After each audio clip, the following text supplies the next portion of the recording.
Stalin, section Reductio ad Hitlerum and its variants. Even more inconclusive proved to be the psychopathological and moral approaches for the fact that the tragedy that took place in Russia in the 20th century was predicted decades or even centuries in advance by a number of different personalities. Therefore, it's very hard to explain it by the psychology or the moral deprivation of single individuals. Moreover, like the first approach, the second as well could be used to denounce the leader of the liberal West. One can start with the close support given by Great Britain to the attempted coup d'etat by Kornilov, and the support later given to the Whites, at a time when they unleashed a vicious and bloody manhunt that in some ways foreshadowed the final solution. To impose upon Russia its permanent participation in what the Communists denounced as the genocide of World War I, the liberal West closed its eyes to other monstrous crimes. After military victory comes the moment to divide up the colonial booty.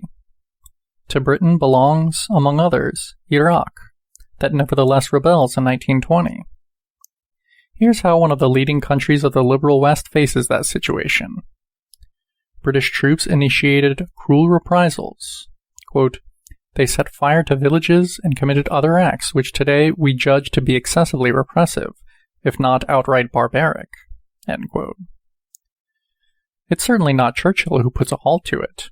He in fact encourages the Air Force to offer a severe lesson to the recalcitrant natives, using an experimental method by resorting to, quote, "toxic gas projectiles, especially mustard gas." In this case, we are forced to think not of the final solution, but of the colonial war unleashed by fascist Italy against Ethiopia, and carried out in a particularly barbaric way, resorting to weapons prohibited by international conventions. In this, Churchill appears as the precursor to Mussolini. Moreover, when it's a matter of preserving or expanding the empire, the crude methods of the British statesmen are unchanging. In 1942, the pro-independence demonstrations in India are repressed by, quote, "resorting to extreme measures, like the use of the Air Force to strafe the multitudes of protesters." End quote. In the following 2 years, Churchill is stubborn in denying and in neglecting the reality of the famine that decimated the population of Indian Bengal. Finally, to stick with the subject of the colonies and the peoples of colonial origin, to what degree does the final solution of our indigenous question, in Canada, that until 1931 is a part of the British Commonwealth, cast another shadow on an authoritative member of the British political class like Churchill? He, as Prime Minister from 1951 to 55, must be considered responsible for the genocidal practices that the government in London resorts to in the effort to smash the Mau Mau Rebellion. But let's return to the interwar period in Europe. After Hitler's rise to power, the London government seeks by all means to redirect the Third Reich's expansionist drive to the east, and primarily against the Soviet Union. Regarding this, 2 Canadian historians arrive at a conclusion that gives cause for consideration. Quote, "The responsibility for the tragedy of World War II, the Holocaust included, must fall in part on Stanley Baldwin, Neville Chamberlain, Lord Halifax, and their closest allies." End quote. However, Great Britain was unable to avoid the clash with Nazi Germany, and it faces it primarily by making use of indiscriminate terror bombings of German cities, with the consequent massacre of the civilian population. That led 2 American historians to make a comparison to the treatment inflicted by Nazism on the Jewish people. It's the Soviet leadership that seeks to restrain it, as follows in a diary entry by Dimitrov from March 17, 1945. Beginning of long quote. "This evening with Stalin alongside Molotov, we discussed the questions regarding Germany. The British want to divide Germany, Bavaria, Austria, the Rhineland, etc. They try using all means to destroy their competitor. They furiously bombard German factories. We don't let their aircraft pass over our area in Germany. but they try by all means to bombard there as well. It's necessary for Germans to emerge who can act to save what can still be saved for the sake of the German people, to organize local government, restore economic life, etc., in the occupied territories and the areas soon to be occupied by the Red Army, to create bodies for local administration from which can also emerge a German government. End of long quote. All the more odious appears the hellfire unleashed by the British Air Force for the fact that 2 weeks after the start of the war, British Prime Minister Chamberlain had declared, quote, "Regardless of how far others may go, the government of His Majesty will never resort to deliberate attacks against women and children for merely terroristic aims." End quote. In truth, the plans for indiscriminate and terroristic bombardments had begun taking shape during the First World War. While it dragged on without end, Churchill, quote, had planned for 1919 an attack by 1,000 bombers on Berlin. End quote.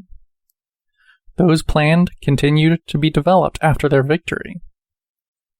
In other words, one could say, imitating the careless form of argument used by ideologues in fashion today, that the leading country of the liberal West at that time planned a new genocide, as was coming to end the one that had been previously initiated in 1914.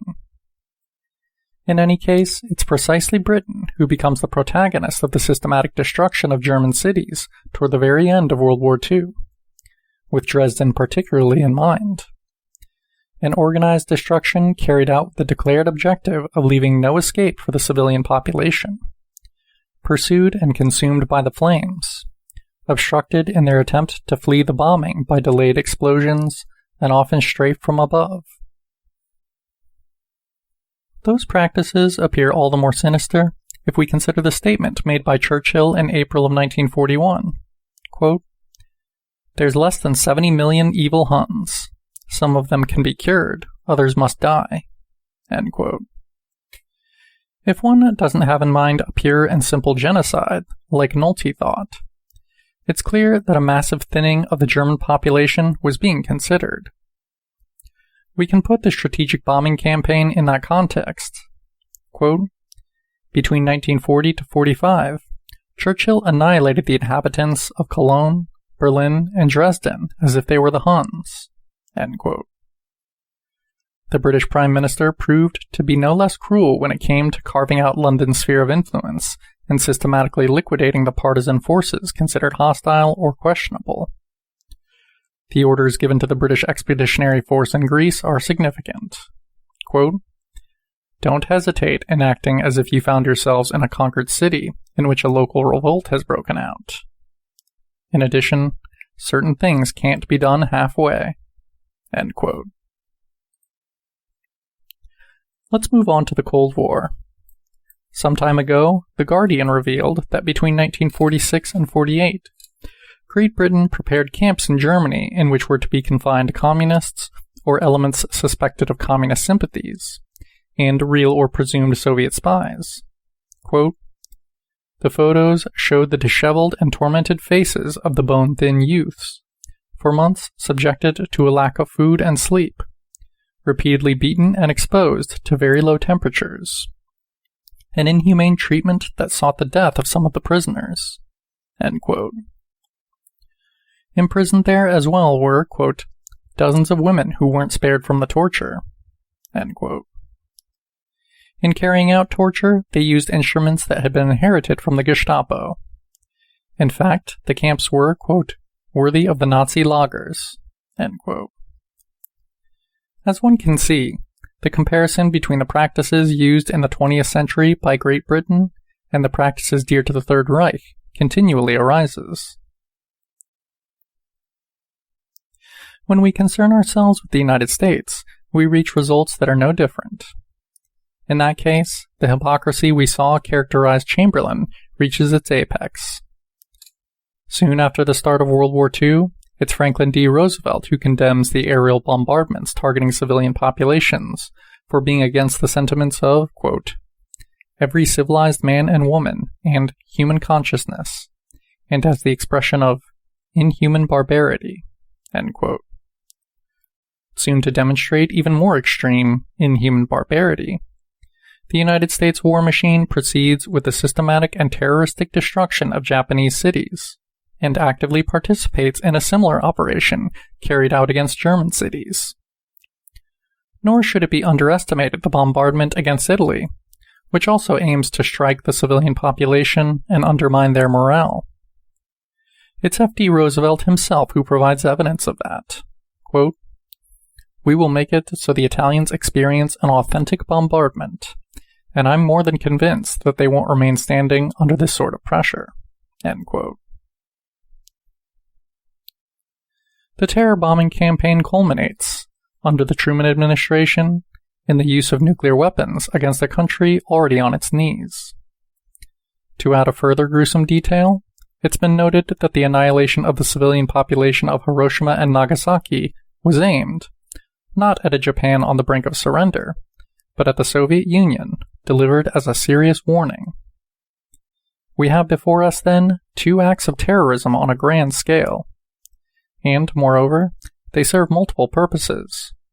Tens upon tens of thousands of unarmed civilians of the old enemy, or better yet, the former enemy, who's to be transformed into an ally, are massacred with the aim of terrorizing an ally, now picked out as the new enemy and the new target of the genocidal practices that had just been tested. The war in Asia, however, lends itself to further considerations. It's now widely accepted in the United States the theory according to which the attack on Pearl Harbor was easily foreseen, and in fact provoked with an oil embargo that had left Japan with very few alternatives. Once the attack took place, however, the war is carried out by Washington and inspired by a sense of moral indignation that, in light of what we now know, is certainly hypocritical, yet much more lethal. It's not just the destruction of cities. Consider the mutilation of bodies, and even the mutilation of enemies moments away from their deaths, in order to extract some kind of souvenir, a souvenir then calmly and proudly flaunted. Especially significant is the ideology that presides over these practices. The Japanese are classified as, quote, subhumans, resorting to a term central to Nazi discourse. And we are again directed to that discourse when we witness F.D. Roosevelt flirt with the idea of forcing, quote, castration upon the Germans. After the end of the war, they are confined to concentration camps, where, out of pure sadism or vengeance, they are forced to endure hunger, thirst, and all kinds of deprivations and humiliations, while across the entire defeated nation looms the specter of death by starvation. To continue with the statesman who is considered, above all others, to be the champion of freedom, Roosevelt didn't alter the policy traditionally followed by Washington in Latin America, and in 1937 a bloody dictator, Anastasio Somoza, comes to power in Nicaragua, thanks to the National Guard trained by the United States. Within the United States, cities built under the F.D. Roosevelt administration continued to explicitly discriminate against African Americans. Moreover, quote, the residencies for workers involved in national defense, either built or financed by the government during World War II, were deliberately subjected to a more rigid segregation than even that enforced in the neighboring communities. In addition, the armed forces also maintained a rigid segregation during the war. End quote. There's more.